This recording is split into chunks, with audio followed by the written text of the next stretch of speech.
Oy. Oğlum bu kaça gene?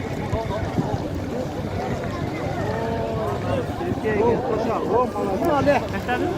Hasiziyetler Ali. Ona sizde. Bu bak değil ne de.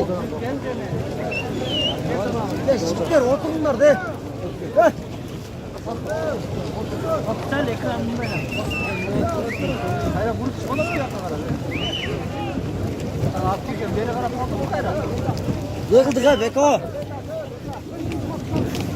Aynen o da tuttu. Aynen kaldı. Orada kaldı aynen. Bayağı.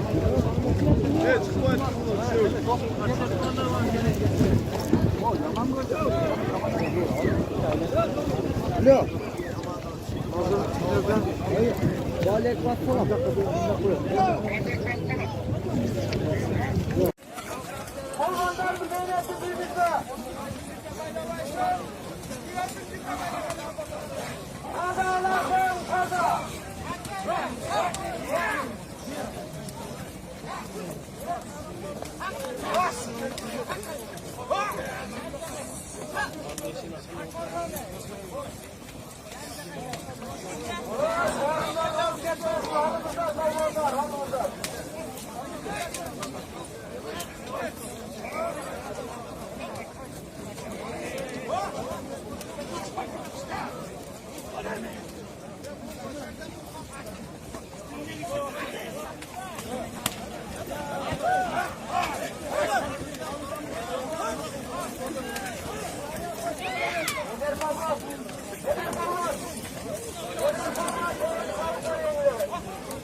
Geçin.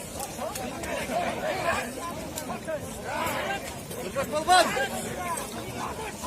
Bak.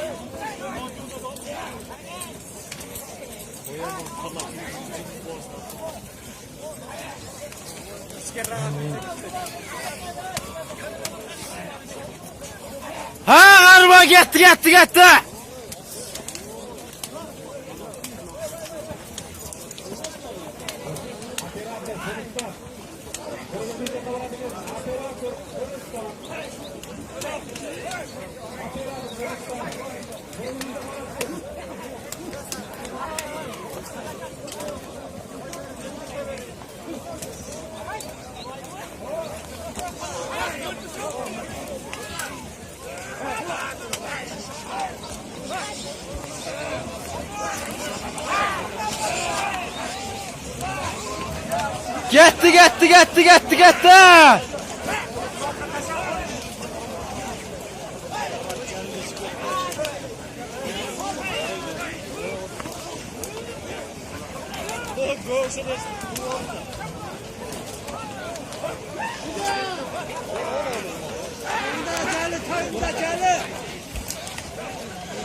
Tamam fırlamaz ama gel.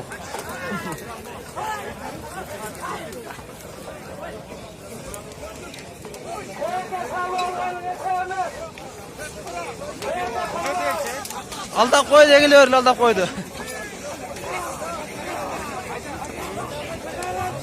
Haydi yapçı.